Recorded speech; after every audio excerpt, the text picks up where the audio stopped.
जय हिंद दोस्तों। महाराष्ट्र में कई ऐसे इंफ्रा प्रोजेक्ट बन रहे हैं जो बेहद खास है, जैसे अटल सेतु, नवी मुंबई इंटरनेशनल एयरपोर्ट या समृद्धि महामार्ग। इसी लिस्ट में एक और नाम शामिल है और वह है Mumbai Pune expressway missing link project. यह भी एक काफी अहम प्रोजेक्ट है। पूरा बनने के बाद यह एक सुरक्षित और कन्वीनियंट रास्ता होगा और साथ में ही यह एक पब्लिक अट्रैक्शन भी बनेगा। ऐसा क्या खास बात है इस प्रोजेक्ट में, यह जानेंगे आज के इस वीडियो में। तो चलिए बिना समय गंवाए वीडियो शुरू करते हैं। Welcome to our channel building Vigyan, knowledge sharing platform. Mumbai Pune expressway या यशवंतराव चौहान, जिसका प्लान हाईवे मैन के नाम से मशहूर नितिन गडकरी ने बनाया था, 1997 में इस एक्सप्रेसवे के बनने की शुरुआत हुई और साल 2002 में यह बनकर तैयार हो गया था। लेकिन इस एक्सप्रेसवे का एक हिस्सा ऐसा था जिसका डिजाइन उस वक्त बदलना पड़ा और वह अधूरा रह गया था। अब 2025 में नितिन गडकरी का यह अधूरा काम भी पूरा होने वाला है। मुंबई पुणे एक्सप्रेसवे या यशवंतराव चौहान एक्सप्रेसवे देश का पहला एक्सेस कंट्रोल एक्सप्रेसवे है। इस एक्सप्रेसवे ने मुंबई और पुणे के बीच के फासले को काफी कम कर दिया है। 6 लेन का यह एक्सप्रेसवे 94.5 किलोमीटर है। पनवेल के नजदीक कड़बोली से शुरू होकर खालापुर, लोनावाला और तलेगांव के रास्ते पुणे के नजदीक कीड़े गांव में यह एक्सप्रेसवे समाप्त होता है। यह एक्सप्रेसवे खंडाला लोनावाला के घाट सेक्शन से गुजरता है। इसी सेक्शन में एक हाई NH-48 क्रॉस करता है और वही इस एक्सप्रेसवे का चौक पॉइंट है। इस खंडाला लोनावाला घाट एक सेक्शन में बड़े वाहन बंद पड़ जाते हैं। इस घाट सेक्शन में कई एक्सीडेंट भी हुए हैं और होते ही रहते हैं और बारिश के समय में स्पेशली लैंडस्लाइड का भारी खतरा बना रहता है। इस समस्या को देखते हुए MSRDC ने इस घाट सेक्शन को अवॉइड करके एक अल्टरनेट रूट का निर्माण करने का फैसला लिया और इसी रूट को मिसिंग लिंक नाम से जाना जाता है। खोपोली के नजदीक इस 13.3 किलोमीटर लंबे मिसिंग लिंक प्रोजेक्ट की शुरुआत होती है। इसके बाद इस रूट में वायडक्ट नंबर 1 है। पहाड़ी घाटी के बीच बना यह ब्रिज 790 मीटर लंबा है। इसके बाद सुरंग नंबर 1 है। इसकी लंबाई 1.75 किलोमीटर है। इस सुरंग के बाद वायडक्ट नंबर 2 है जो 650 मीटर लंबा है। खास बात यह है कि यह एक केबल ब्रिज होगा। केबल ब्रिज के बाद सुरंग नंबर 2 है। इसकी लंबाई 8.92 किलोमीटर है। यह 8 लेन की सुरंग है, भारत की नहीं। इस सुरंग को दुनिया की सबसे चौड़ी सुरंग बताया जा रहा है। दावा किया जा रहा है कि करंटली चीन में 13.7 मीटर की चौड़ाई के साथ दुनिया की सबसे चौड़ी सुरंग है। यह 16.62 किलोमीटर लंबी ये टनल यांजी नदी के नीचे गुजरती है। लेकिन मुंबई पुणे एक्सप्रेसवे पर खंडाला टनल इससे भी ज्यादा 23.5 मीटर चौड़ी होगी। यह सुरंग लोनावाला में झील के नीचे से आगे बढ़ते हुए कुछ गांव के पास वापस एक्सप्रेसवे से आकर मिल जाती है और यही आकर 13.3 किलोमीटर का यह मिसिंग लिंक प्रोजेक्ट पूरा होता है। इस तरह यह मिसिंग लिंक प्रोजेक्ट इस खंडाला लोनावाला घाट को सेक्शन को पूरी तरह से अवॉइड करता है। इस प्रोजेक्ट को 2 कंस्ट्रक्शन पैकेज में बांटा गया है। पैकेज 1 शामिल है 8 लेन के 2 ट्विन टनल। ब्रिज सुरंग बनाने का काम नवयुग कंस्ट्रक्शन कर रही है। पैकेज 2 में शामिल है 2 वायडक्ट और इसे बना रही है आफ्कॉन इंफ्रास्ट्रक्चर। यह प्रोजेक्ट MSRDC के निगरानी में बनाया जा रहा है। इस मिसिंग लिंक प्रोजेक्ट की शुरुआत तो 2017 में हुई थी, लेकिन कोरोना, लोकसभा चुनाव, विधानसभा चुनाव और सरकारों के बदलने जैसे अलग अलग कारणों से इस का निर्माण उतनी तेजी से नहीं हुआ जितनी तेजी से किया जाना था। लेकिन अब मिसिंग लिंक का काम काफी तेजी से हो रहा है, जिसे 2025 तक पूरा भी करने का लक्ष्य है।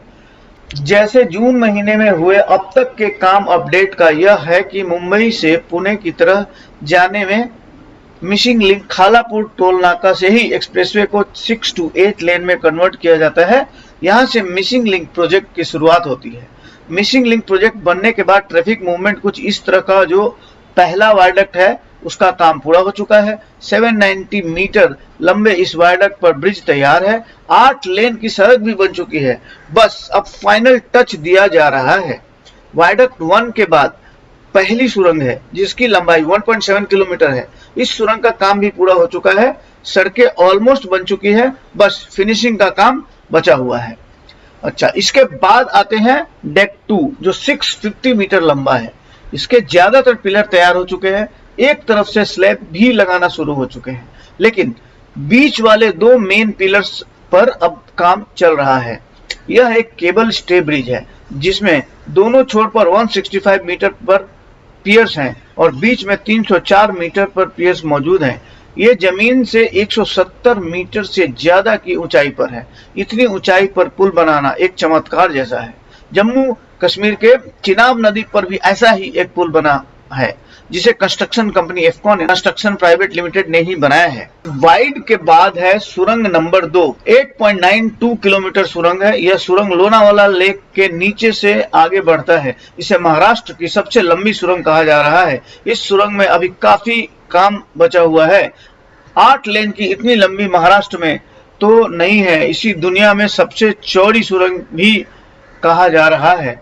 इस सुरंग के भीतर पत्थरों को गिराने से रोकने के लिए जगह जगह पर रॉक बोल्ट बनाए गए हैं। वहीं किसी भी आपातकाल की स्थिति में हर 300 मीटर की दूरी पर एक निकास मार्ग भी है। इसके अलावा हर 5 मीटर पर फायर प्रूफ लेप लगाया गया है। साथ ही high pressure water mix system है जो आग लगने की स्थिति में तुरंत सक्रिय हो जाएगा। कुशगांव के पास यह टनल वापस एक्सप्रेसवे को आकर मिलता है। यहाँ पर भी काम दिन रात जारी है। यहाँ पर बन रहा है एक ऑपरेशनल सेंटर। यहाँ पर मिसिंग लिंक प्रोजेक्ट समाप्त होता है। इस प्रोजेक्ट को बनाने की शुरुआत कैसे हुई, उस कहानी पर आते हैं। दरअसल जिन सुरंगों और ब्रिजों का निर्माण हो रहा है वो 1997 में नितिन गडकरी के प्लान में शामिल था। 1995 में जब नितिन गडकरी महाराष्ट्र के सड़क परिवहन मंत्री बने तो वो मुंबई के पुणे के बीच एक्सप्रेसवे का निर्माण कराना चाहते थे। वो एक्सप्रेसवे था जिसके लिए सर्वे 1990 में ही हो गया था, लेकिन 6 वर्षों में महाराष्ट्र की सरकार ने इस पर कोई काम नहीं किया था। 1995 में सड़क परिवहन मंत्री बनने के बाद उनका सबसे ज्यादा ध्यान इसी एक्सप्रेसवे पर गया। इसे जल्द से जल्द पूरा करना चाहते थे, लेकिन उन्हें इस बात का डर था कि पीडब्ल्यूडी के चक्कर में उनका यह प्रोजेक्ट बर्बाद हो सकता है। इसलिए उन्होंने 1996 में एमएसआरडीसी का गठन किया। एमएसआरडीसी के गठन का मुख्य मकसद महाराष्ट्र के अति महत्वपूर्ण प्रोजेक्ट के समय से पूरा करना था, जिसमें सरकार सफलता भी हासिल हुई। एमएसआरडीसी के बनने के से मुंबई पुणे एक्सप्रेसवे की प्लानिंग का काम तेज हो गया। 1996 में एमएसआरडीसी गठन शुरू हुआ और 1997 में इस एक्सप्रेसवे का काम भी शुरू हो गया। लेकिन नितिन गडकरी को अपने ओरिजिनल प्लान में थोड़ा बदलाव करना पड़ा। उनका प्लान था कि इस एक्सप्रेसवे के रूट में खंडाला लोनावाला घाट क्षेत्र को अवॉइड करते हुए सुरंग और ब्रिज के निर्माण किया जाए, लेकिन उस समय महाराष्ट्र सरकार के पास इतना फंड नहीं था जिससे सुरंग और पुलों का निर्माण हो पाया। इसलिए नितिन गडकरी ने रूट को थोड़ा लंबा कर दिया और एक्सप्रेसवे को खंडाला लोनावाला घाट के क्षेत्र से गुजारा। घुमावदार सड़कें बनानी पड़ी, लेकिन एक्सप्रेसवे का काम शुरू हो गया। इस बीच 1999 में बीजेपी शिवसेना की सरकार महाराष्ट्र की सत्ता से हट गई। नितिन गडकरी मंत्री नहीं रहे, लेकिन 2 वर्षों में ही एक्सप्रेसवे का बड़ा हिस्सा पूरा कर लिया गया था और वर्ष 2000 में इस एक्सप्रेसवे का एक सेक्शन शुरू भी कर दिया गया। और 2002 में देश का पहला एक्सेस कंट्रोल मुंबई एक्सप्रेसवे पूरी तरह से शुरू कर दिया गया।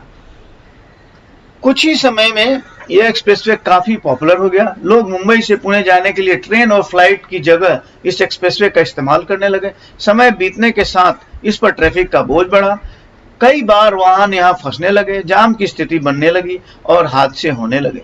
सरकारों ने इस ओर ध्यान नहीं दिया, लेकिन 2009 में इसका नया नाम जरूर रख दिया, यशवंतराव चौहान एक्सप्रेसवे। धीरे धीरे मुंबई पुणे एक्सप्रेसवे की स्थिति खराब होने लगी। घंटों घंटों जाम लगने लगा। लोग इस एक्सप्रेसवे से दूरी बनाने लगे। 2014 में देवेंद्र फडणवीस जी का महाराष्ट्र के मुख्यमंत्री बने। 2017 में एक बार फिर से इस एक्सप्रेसवे पर फोकस किया गया। नितिन गडकरी उस दौरान केंद्र के परिवहन मंत्री थे। नितिन गडकरी की सलाह पर देवेंद्र फडणवीस ने एक बार फिर मुंबई पुणे एक्सप्रेसवे की फाइल निकाली और इस मिसिंग लिंक को पूरा करने का प्लान तैयार किया। साथ ही एक नए प्लान में यह भी तय किया गया कि मुंबई पुणे एक्सप्रेसवे को 6 लेन से 8 लेन कर दिया जाएगा। मिसिंग लिंक प्रोजेक्ट के बन जाने से मुंबई पुणे की दूरी आधा घंटा कम हो जाएगी।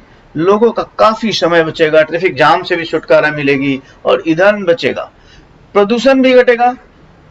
तो इसी के साथ इस वीडियो में इतना ही। मिलते हैं अगले ऐसे ही शानदार वीडियो में, तब तक के लिए थैंक यू वेरी मच। अगर आपको ये वीडियो अच्छा लगे तो शेयर करें, सब्सक्राइब करें। जय हिंद, जय महाराष्ट्र।